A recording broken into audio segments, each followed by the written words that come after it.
UG பசங்களுக்கே கிடைக்கல, சில பேருக்கு யூஜிலேயே கொடுக்க மாட்டாங்க. ஏன்னு கேட்டதுக்கு நாங்க எலிஜிபிள் இல்ல, எங்களுக்கு நாங்க வறுமை கோட்டுக்கு கீழே இருக்கோம்னு சொல்லி தான் நாங்க எழுதி கொடுத்தோம், ஆனாலும் எங்களுக்கு கொடுக்கலன்ற மாதிரி இன்னொரு சைடும் குற்றச்சாட்டு வைக்கிறாங்க.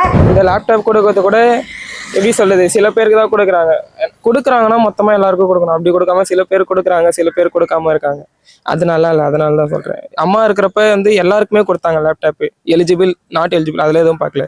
ஆனா இப்போ பார்த்தீங்கன்னா எலிஜிபிளா இருக்கவங்களுக்கு மட்டும் தான் கொடுப்போம், நாட் எலிஜிபிள் அப்படிலாம். ஏன்னா சொல்றது எப்படி சொல்றாங்கன்னா கல்லூரி மாணவர்களுக்கு கொடுக்குறோம் அப்படின்னு தானே சொல்றாங்க. அப்போ எல்லாருக்கும் தானே கொடுக்கணும். அதுதான் என்னோட கருத்து. உங்களுக்கு லேப்டாப் வந்துருச்சா? வரல, அதனால தான் பேச நிற்கிறேன். உங்க கிளாஸ்ல எல்லாருக்கும் வந்துருச்சு? எங்க கிளாஸ்ல வந்திருக்கு, ஒரு 4 பேருக்கு மட்டும் வரல லேப்டாப், நாட் எலிஜிபிள் சொல்லிட்டாங்க. அது என்ன ரீசன் கூட சொல்ல மாட்டேன். எதை வச்சு எலிஜிபிள் இருக்கு எலிஜிபிள் இல்லைன்னு சொல்றாங்க? அது இது ஆனுவல் இன்கம் பொறுத்து, அந்த இன்கம் சர்டிஃபிகேட்ல இன்கம் பொறுத்து கொடுக்குறோம் அப்படின்னு சொல்லிட்டு சொன்னாங்க. 2,50,000 கீழே இருக்கவங்களுக்குலாம் லேப்டாப்னு சொன்னாங்க. நான் 80,000 தான் இன்கம் கொடுத்துருக்கேன், ஆனால் ஏன் கொடுக்கலன்னு சொல்லிட்டு தெரியல. ரீஅப்ளை பண்ணிருக்காங்க, வந்தா பார்க்கலாம்.